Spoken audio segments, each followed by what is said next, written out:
السلام علیکم ورحمۃ اللہ وبرکاتہ۔ الحمد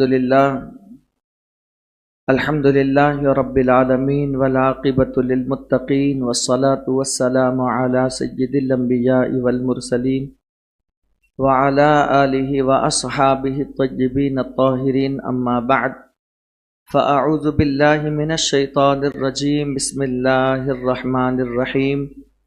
وَسَيُجَنَّبُهَا الْأَتْقَى الَّذِي يُؤْتِي مَالَهُ يَتَزَكَّى وَمَا لِأَحَدٍ عِندَهُ مِن نِّعْمَةٍ تُجْزَى إِلَّا ابْتِغَاءَ وَجْهِ رَبِّهِ الْأَعْلَى وَلَسَوْفَ يَرْضَى۔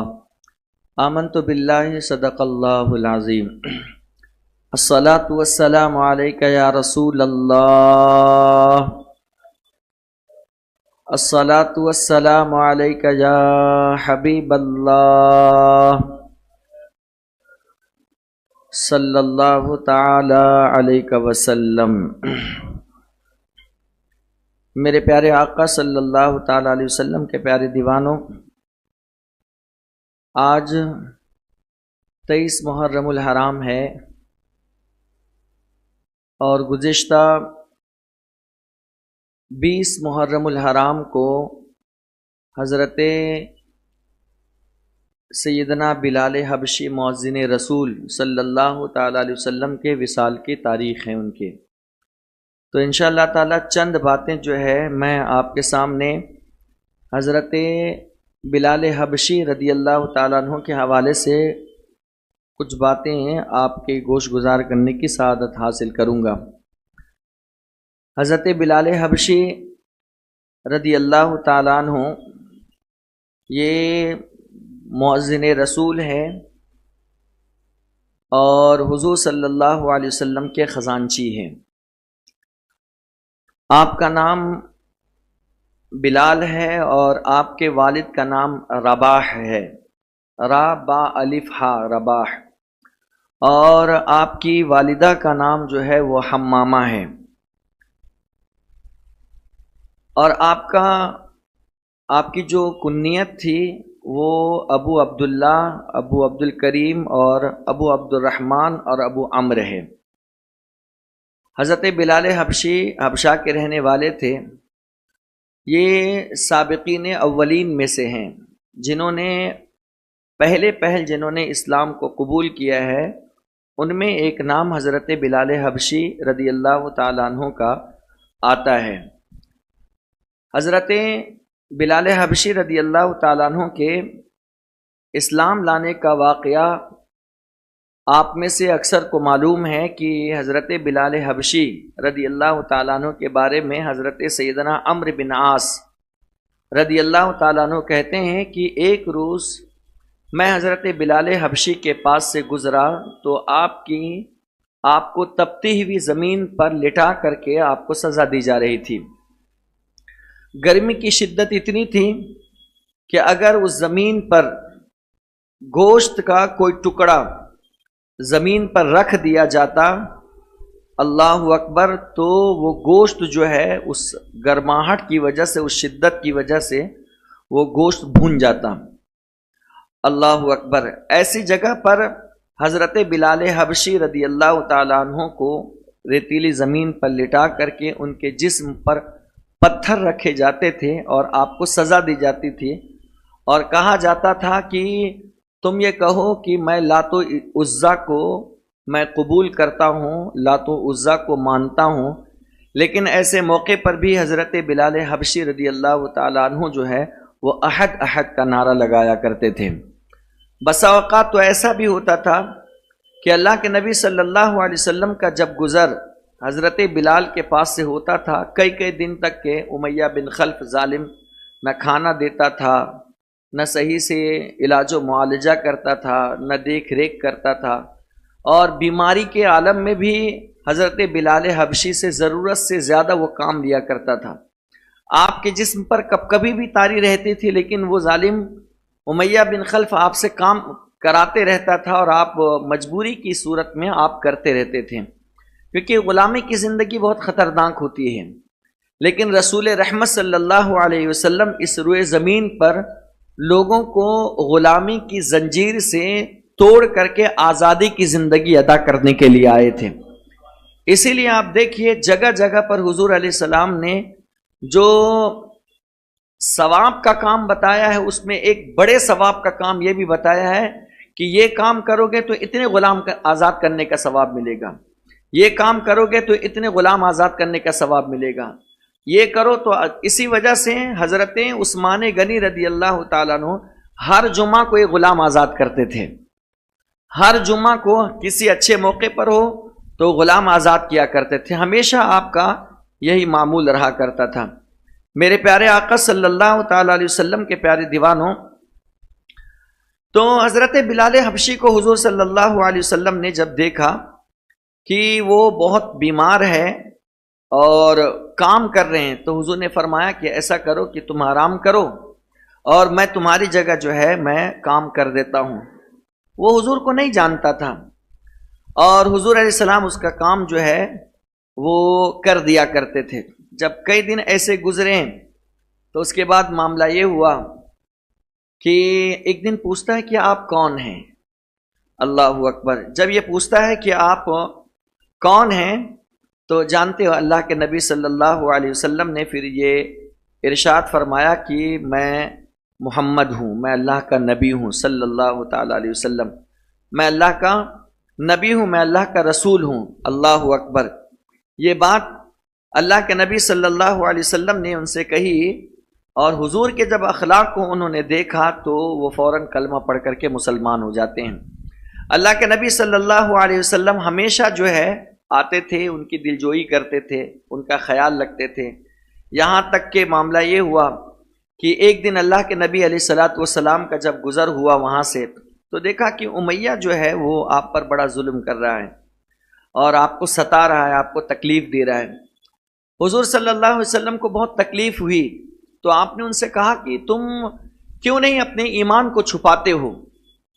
اپنے ایمان کو چھپا لو، چونکہ ابھی ابتدائی دور ہے، ابھی اس طریقے سے ظاہر کرتے ہو تمہیں مارا جاتا ہے، پیٹا جاتا ہے۔ حضرت بلال حبشی رضی اللہ تعالیٰ عنہ کہتے ہیں یا رسول اللہ صلی اللہ علیہ وسلم، مجھے اپنا دین چھپایا نہیں جاتا ہے، اور جب وہ مجھے مارتا ہے تو احد احد کرنے میں جو مجھے مزہ آتا ہے وہ مزہ مجھے کسی اور چیز میں نہیں آتا ہے۔ اللہ اکبر! حضرت بلال حبشی رضی اللہ تعالیٰ عنہ کے اس جذبے کو دیکھ کر اللہ کے نبی رحمت صلی اللہ علیہ وسلم نے یہ ارشاد فرمایا کہ کون ہے جو بلال کو خرید کر کے لائے گا؟ سبحان اللہ! تو حضرت سیدنا ابو بکر صدیق رضی اللہ تعالیٰ عنہ جو ہے جاتے ہیں امیہ بن خلف کے پاس، اور جانے کے بعد کہتے ہیں کہ بلال کو میں خریدنا چاہتا ہوں، اس کے بدلے میں میرے پاس جو فلاں علاقے کا جو غلام ہے اور جو کنیز ہے وہ میں تمہیں دے دوں گا، اور ساتھ ہی ساتھ اتنے درخت ہیں میرے پاس وہ بھی میں تمہیں دے دوں گا۔ تو امیہ نے کہا کہ اے ابو بکر، میں تو تمہیں بڑا ہونہار اور بڑا تاجر سمجھتا تھا، بڑا چالاک سمجھتا تھا، لیکن اس سودے میں میں نے تم کو خسارہ کرتے پایا ہے۔ حضرت ابو بکر صدیق مسکرائے اور فرمایا کہ میں جانتا ہوں کہ میں خسارے میں ہوں یا میں فائدے میں ہوں، تجھے لینے سے مطلب ہے تو لے لے، یہ اتنے درخت بھی دیتا ہوں اور یہ فلاں غلام بھی دیتا ہوں، اور تو مجھے بلال کو دے دے۔ کہا ٹھیک ہے۔ حضرت بلال کو خرید لیا اور اللہ کے نبی رحمت صلی اللہ علیہ وسلم کی بارگاہ میں وہ تشریف لائے اور کہا یا رسول اللہ صلی اللہ علیہ وسلم، میں نے بلال کو خرید کر کے آپ کی بارگاہ میں لے آیا ہوں۔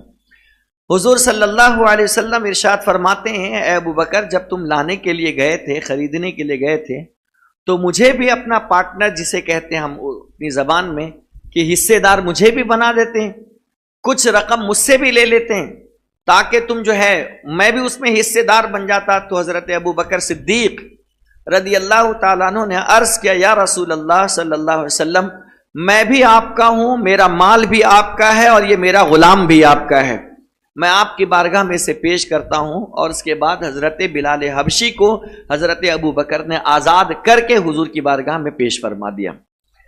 میرے پیارے آقا صلی اللہ تعالی علیہ وسلم کے پیارے دیوانوں، حضرت بلال حبشی رضی اللہ تعالیٰ عنہ یہ ان اشخاص میں سے ہیں، اگرچہ رنگ کے اعتبار سے ساولے تھے، لیکن اللہ کے نبی صلی اللہ علیہ وسلم کی نظر میں ان کی عزت، ان کا وقار، ان کی عظمت اتنی زیادہ تھی کہ حضور صلی اللہ علیہ وسلم نے انہیں اپنا خزانچی بنا رکھا تھا، اپنا خزانچی۔ حضور صلی اللہ علیہ وسلم کو جب کبھی بے چینی اور بے قراری محسوس ہوتی تھی تو اس وقت اللہ کے رسول علیہ الصلوۃ والسلام حضرت بلال سے ارشاد فرماتے تھے، ارحنا یا بلال، اے بلال مجھے راحت پہنچاؤ، اے بلال مجھے راحت پہنچاؤ۔ اور حضرت بلال اذان دیتے تھے اور مصطفیٰ جان رحمت نماز ادا فرماتے تھے تو حضور کو چین مل جایا کرتا تھا۔ ہمیشہ حضرت بلال رضی اللہ تعالیٰ عنہ جو ہے وہ حضور کے ساتھ ہی رہا کرتے تھے ہمیشہ۔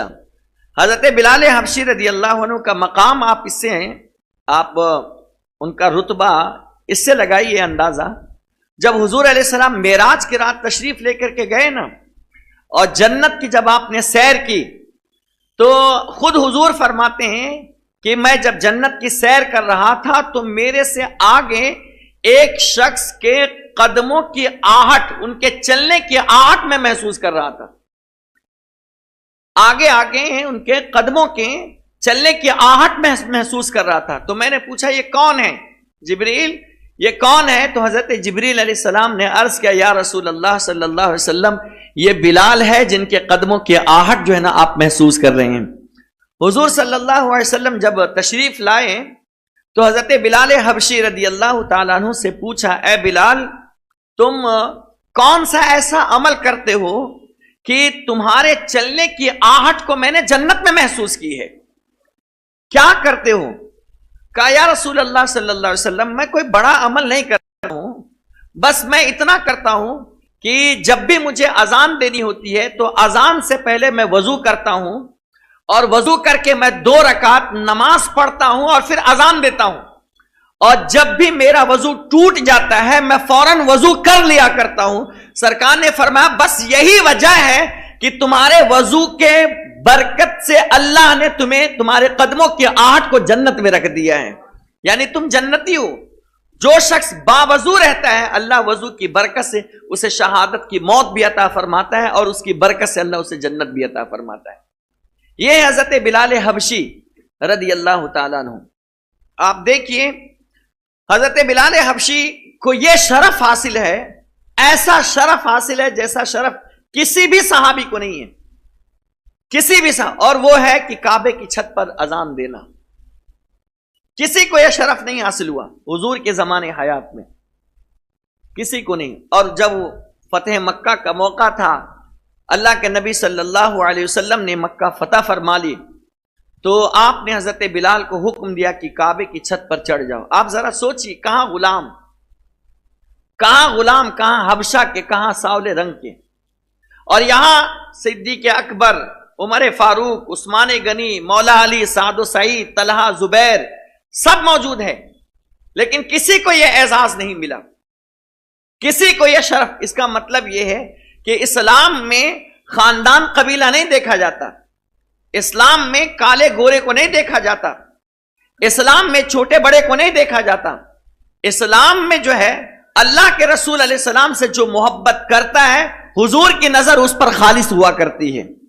یوں تو سب محبت کرتے تھے، لیکن یہ اعزاز اللہ کے رسول علیہ السلام کی طرف سے حضرت بلال کو دی گئی ہے، اور حضرت بلال سے کہا گیا کہ آپ کعبے کی چھت پر چڑھ جائیں۔ کعبے کی چھت پر چڑھتے ہیں۔ اس سے پہلے تو جب بھی اذان دیتے تھے تو کعبے کی طرف دیتے تھے، آج خود کشمکش میں کہ اذان کہاں دوں، کس سمت کر کے دوں، تو حضور علیہ الصلوۃ والسلام سے عرض کیا، یا رسول اللہ صلی اللہ علیہ وسلم اس سے پہلے جب بھی میں نے اذان دی ہے تو میں نے کعبے کی طرف رک کر کے اذان دی ہے، لیکن آج تو آپ نے مجھے کعبے کی چھت پر چڑھا کر میری عزت کو بڑھا دی ہے، لیکن آج میں اپنا چہرہ کس سمت کر کے میں اذان دوں۔ بعض بدبختوں نے کہا ہے، جو رافضی ہوتے ہیں شیعہ، وہ کہتے ہیں کہ رسول اللہ نے فرمایا حضرت علی کی طرف چہرہ کر کے اذان دو، یہ شوشہ ڈالتے ہیں، حالانکہ یہ بات جھوٹ ہے۔ کہ حضرت علی کی طرف اللہ کے رسول علیہ السلام نے یہ نہیں کہا کہ علی کے چہرے کی طرف جو ہے وہ تم چہرہ کر کے اذان دو، بلکہ اللہ کے رسول علیہ السلام نے یہ ارشاد فرمایا کہ اے بلال، اب تک تم جو اذان دیتے تھے وہ کعبے کی طرف دیتے تھے، لیکن آج جو تم اذان دو گے وہ میرے رخ کی طرف، میرے چہرے کی طرف رخ کر کے اذان دو گے۔ اسے امام عشق و محبت نے کہا۔ اور کیوں ایسا کہا حضور نے؟ اس کا جواب اعلیٰ حضرت نے ایک شعر میں دے دیا، اور کیا کہا؟ حاجیو آؤ شہنشاہ کا روزہ دیکھو، حاجیو آؤ شہنشاہ کا روزہ دیکھو، کعبہ تو دیکھ چکے اب کعبے کا کعبہ دیکھو۔ تو حضور علیہ السلام کعبے کے بھی کعبہ ہیں۔ جب حضور پیدا ہوئے تھے تو مدارج نبوہ میں ہے کہ خانہ کعبہ بھی میرے آقا کے گھر کی طرف جو ہے وہ جھک گیا تھا۔ میرے آقا کی آمد کی خوشی میں جو ہے وہ خانہ کعبہ بھی جھک گیا ہوا تھا۔ تو اس لیے امام عشق و محبت نے کہا حاجیو آؤ شہنشاہ کا روزہ دیکھو، کعبہ تو دیکھ چکے کعبے کا کعبہ دیکھو۔ حضور کے دو مؤذن تھے، ایک کا نام ہے عبداللہ ابن ام مکتوم، اور دوسرے جو ہے وہ حضرت بلال حبشی رضی اللہ تعالیٰ عنہ۔ یہاں ایک غلط عقیدے کا ازالہ بھی کر دوں کہ بعض لوگ یہ کہتے ہیں کہ معاذ اللہ حضرت بلال حبشی رضی اللہ تعالیٰ عنہ کی زبان میں لکنت تھی، وہ اذان دیتے تھے تو غلط الفاظ نکالتے تھے۔ تو معاذ اللہ بعض صحابہ کرام نے حضور صلی اللہ علیہ وسلم کی بارگاہ میں حضرت بلال کی شکایت کی، تو حضور علیہ السلام نے ان کو اذان دینے سے منع کر دیا۔ یہ ایک شوشہ ڈالتے ہیں، اور جب حضور نے ان کو منع کر دیا، جب وہ اذان نہیں دیے صبح فجر کی، تو پھر وہ صبح ہی نہیں ہوئی، اور وہ قوالیاں بھی اس پر چلتی ہے، سب کچھ چلتا ہے۔ تو کہتے جب تک بلال نے اذان نہیں دی تب تک صبح نہیں ہوئی، تو پھر جب حضرت بلال نے اذان دی تب جا کر کے صبح ہوئی، وغیرہ وغیرہ۔ اس طرح سے ایک قوالی بھی چلتی ہے، اور معاذ اللہ حضرت بلال حبشی پر ایک اعتراض بھی لوگ کرتے ہیں کہ ان کی زبان میں لکنت تھی، وہ اذان کے الفاظ صحیح سے نہیں دے پاتے تھے، معاذ اللہ رب العالمین۔ تو اس کا جواب میں یہ دے دوں، حضرت بلال حبشی جس آغوش میں رہتے تھے وہ مصطفیٰ کی ذات ہے، وہ مصطفیٰ کی ذات ہے۔ حضور علیہ السلام اگر اپنا لعاب کھارے پانی میں ڈال دیں تو وہ پانی میٹھا ہو جائے۔ حضور اگر اپنا لعاب حضرت علی کے آنکھوں میں لگا دے تو آنکھ ٹھیک ہو جائے۔ حضرت مصطفیٰ جان رحمت حضرت علی کے آنکھوں میں لعاب لگا دے تو آنکھ ٹھیک ہو جائے۔ حضرت قتادہ کے ٹوٹے ہوئے ہاتھ پر لگا دے تو اللہ تعالیٰ اس ہاتھ کو صحیح اور سالم فرما دے۔ ایک صحابی کو حضور اگر لکڑی دے دے تو اللہ تعالیٰ اس لکڑی کو تلوار میں تبدیل فرما دے۔ حضور علیہ السلام اگر انگلی کا اشارہ کر دے تو چاند کے 2 ٹکڑے ہو جائے، اور اشارہ کر دے تو ڈوبا ہوا سورج واپس آ جائے۔ درخت کو اشارہ کرے تو وہ چل کر کے حضور کی بارگاہ میں آ جائے۔ یہ سب کچھ ہو سکتا ہے، حتیٰ کہ حضرت ابو ہریرہ کے پاس ذہن نہیں تھا، جو یاد کرتے تھے بھول جاتے تھے۔ مٹھی باندھ کر کے دے دی اور کہا کہ چادر کو سینے سے لگا لو، اس کے بعد کبھی نہیں۔ جب سب کو حضور نے عطا کیا تو حضرت بلال کو کیوں نہیں عطا کیا؟ حضرت بلال کو لعاب دے کر کے حضرت بلال کی لکنت کو کیوں نہیں ختم کیا؟ اس کا مطلب یہ ہے کہ حضرت بلال پر جو ہے یہ غلط اعتراض کیا جاتا ہے۔ حضرت بلال کی آواز بہت نفیس تھی، حضور علیہ السلام ان کی اذان کو بہت پسند فرماتے تھے۔ تو یہ جو باتیں ہیں پھیلائی گئی ہے، یہ سب موضوع بات ہے، گڑی ہوئی بات ہے، حضرت بلال پر افطرا ہے، حضرت بلال پر جھوٹ باندھا گیا ہے۔ اس طرح کی کوئی روایت نہیں ہے، یہ سب غلط روایت ہے، اور اس طرح کی روایت اور باتیں بیان کرنا حضرت بلال حبشی کی شان میں توہین کرنا ہے، اور لوگوں کے درمیان غلط عقیدے کو رائج کرنا ہے۔ بلکہ عالم تو یہ ہے کہ آخری لمحے بھی جب حضور تھے تو تب بھی حضرت بلال ہی اذان دیتے تھے۔ جب آپ کے وصال کا وقت قریب تھا تب بھی آپ ہی اذان دیتے، حتیٰ کہ آخری اذان بھی حضرت بلال نے دی تھی۔ اور جب حضور کا وصال ہو گیا تو اس کے بعد حضرت بلال نے پھر کبھی اذان نہیں دی، اور مدینہ طیبہ سے نکل گئے، ملک شام چلے گئے، اور 6 مہینے تک کیا آپ وہیں رہے۔ پھر حضور خواب میں تشریف لائے حضرت بلال کے، اور کہا اے بلال اتنی ناراضگی، کیا تم مجھ سے ملنے نہیں آؤ گے؟ اتنے خفا ہو گئے کہ مجھ سے دور چلے گئے، ملاقات کے لیے نہیں آؤ گے۔ اللہ اکبر! آپ ذرا سوچئے تو صحیح، حضور کی کیسی محبت ہے۔ اچھا، جو لوگ یہ کہتے ہیں کہ معاذ اللہ حضور مر کر مٹی میں مل گئے ہیں، ان بدبختوں کو سوچنا چاہیے کہ یہ حضرت بلال کا عقیدہ ہے، ان کا کہنا ہے کہ 6 مہینے کے بعد حضور خواب میں، میرے خواب میں حضور تشریف لائے اور حضور نے مجھ سے کہا اے بلال تم مجھ سے ملنے نہیں آؤ گے۔ اس کا مطلب یہ ہے کہ ہمارا عقیدہ بھی وہی ہے جو صحابہ کرام کا عقیدہ ہے، اور اعلی حضرت نے اس کی نشاندہی کر دی اور کیا کہا؟ تو زندہ ہے واللہ، تو زندہ ہے واللہ، میرے چشم عالم سے چھپ جانے والے۔ سمجھے؟ 6 مہینے کے بعد کہا اتنی ناراضگی بلال مجھ سے ملنے کے لیے نہیں آؤ گے؟ بس خواب دیکھنا تھا، اور یہ خواب کیا؟ یہ حقیقت ہے۔ حضور نے فرمایا من رآ فی المنام فقد رآ الحق، اور ایک میں من رآ فی المنام فقد رآنی، کہ جس نے مجھے خواب میں دیکھا وہ صرف خواب نہیں ہے بلکہ اس نے مجھے حقیقت میں دیکھا ہے۔ کیونکہ شیطان جو ہے ہر ایک کی صورت کو اپنا سکتا ہے، باپ کی صورت میں، بھائی کی صورت میں، استاذ کی صورت میں، حتیٰ کہ پیر بزرگ کی صورت میں بھی آ سکتا ہے، لیکن حضور فرماتے ہیں شیطان کبھی میری صورت میں نہیں آ سکتا ہے، شیطان میری صورت کبھی اختیار نہیں کر سکتا ہے۔ اس لیے من رآنی فقد رآنی، جس نے مجھے دیکھا اس نے حقیقت میں مجھے ہی دیکھا ہے۔ تو حضور نے کہا بلال مجھ سے ملنے نہیں آؤ گے، اتنی ناراضگی ہے، بس اتنا سننا تھا کہ آنکھیں کھلی، رخت سفر باندھا اور آپ ملک شام سے چل دیے۔ جب مدینہ طیبہ تشریف لاتے ہیں، اللہ اکبر، تو پھر وہی سما، وہی کیفیت، وہی ماحول، وہی سچویشن، وہی حالات۔ جب حضور صلی اللہ علیہ وسلم کا وصال ہوا تھا ظاہری طور پر، جو اس وقت لوگوں کے رونے کی کیفیت تھی، وہی کیفیت جو ہے نا پھر سے عود کر گئی۔ بلکہ عالم یہ تھا کہ صحابہ کرام کو وہ دور یاد آ گیا جس دور میں اللہ کے رسول موجود تھے، اور اپنے الفاظ میں کہوں تو یہ الفاظ میں کہوں گا کہ صحابہ نے گویا کہ یہ کہا ہوگا کہ بلال تو آ گئے، حضور کہاں ہے؟ بلال تو آ گئے، حضور کہاں ہے؟ اور اس کے بعد معاملہ یہ ہو کہ آئے اور حضور سے کے روزے سے لپٹ گئے اور سلام پیش کر کے اپنے الفاظ میں حضرت بلال حضور سے باتیں کرنے لگے، لیکن حضور علیہ الصلوۃ والسلام تو پردہ فرما چکے تھے۔ کہا یا رسول اللہ، آپ نے مجھے بلایا ہے، مجھ سے باتیں کیجئے، میں آپ سے کیسے ناراض ہو سکتا ہوں؟ میں جب بھی اذان دیتا تھا تو آپ کا رخ انور دیکھتا تھا، اور آپ ہمارے درمیان آج موجود نہیں ہیں، اور میں آپ کے رخ انور کے بغیر اذان کیسے دوں؟ اللہ اکبر! بہت دیر تک کے حضور سے لپٹے رہے، حضور کے روضے سے۔ صحابہ کرام نے انہیں بٹھایا، تسلی دی، پانی پیش کیا۔ اسی اثنا میں نماز کا وقت آ گیا۔ جب نماز کا وقت آیا تو صحابہ کرام نے گزارش کی کہ جب آپ تشریف لے ہی آئے ہیں تو آپ اذان پیش کر دیں، لیکن آپ نے فرمایا کہ نہیں، یہ مجھ سے نہیں ہو پائے گا، آپ کچھ بھی کہیں میں کر لوں گا، لیکن میں اذان نہیں دے سکتا۔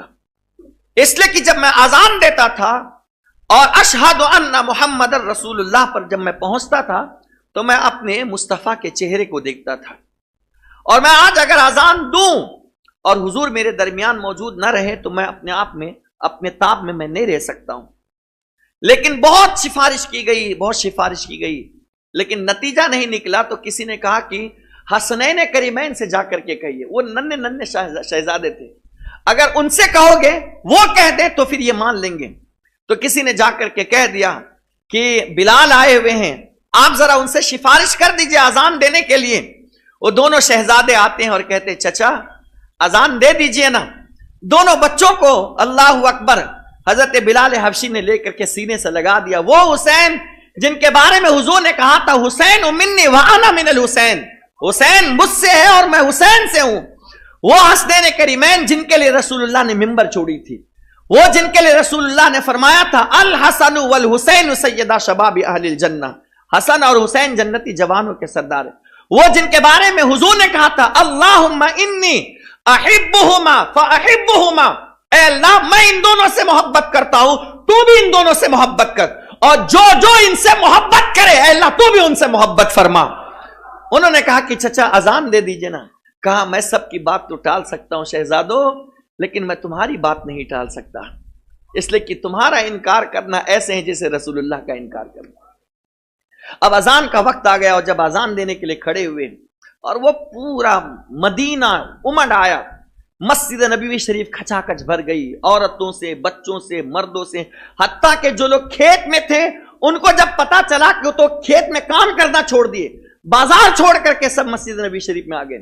اور جب اذان دی گئی تو کیا کہنے، سب کی آنکھیں نم تھی، سب کی آنکھیں، جیسے ہی اللہ اکبر کہا، اشہد ان لا الہ الا اللہ کہا، اور پھر اس کے بعد جب اشہد ان محمد رسول اللہ پر پہنچے صلی اللہ علیہ وسلم اور حضور کو مصلی پر نہیں پایا تو آپ بے ہوش ہو کر کے زمین پر گر گئے، بے ہوش ہو کر زمین پر۔ بہت اٹھانے کی کوشش کی گئی لیکن آپ کو ہوش نہیں آتا تھا، اور جب ہوش آیا تو پھر مصلی پر نظر ڈالی لیکن مصطفیٰ کو جب نہیں پایا تو آپ اپنا سامان اٹھاتے ہیں اور کسی سے بات کے بغیر پھر دوبارہ ہمیشہ کے لیے آپ ملک شام چلے جاتے ہیں۔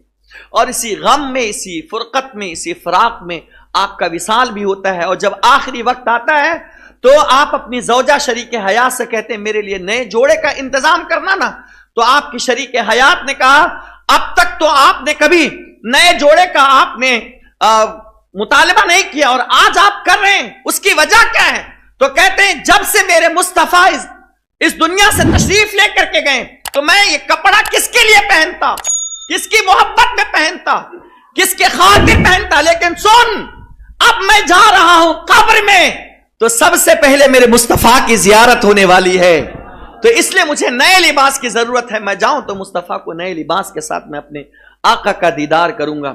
اس کیفیت کے ساتھ، اس محبت رسول کے ساتھ حضرت بلال حبشی رضی اللہ تعالیٰ عنہ ماہ محرم الحرام کے 20 تاریخ کو آپ اس دنیا سے تشریف لے کر کے جاتے ہیں۔ اللہ تعالیٰ ہم سب پر کرم فرمائے، حضرت بلال حبشی رضی اللہ عنہ کا صدقہ عطا فرمائے۔ وما علینا الا البلاغ المبین۔ السلام علیکم ورحمۃ اللہ وبرکاتہ۔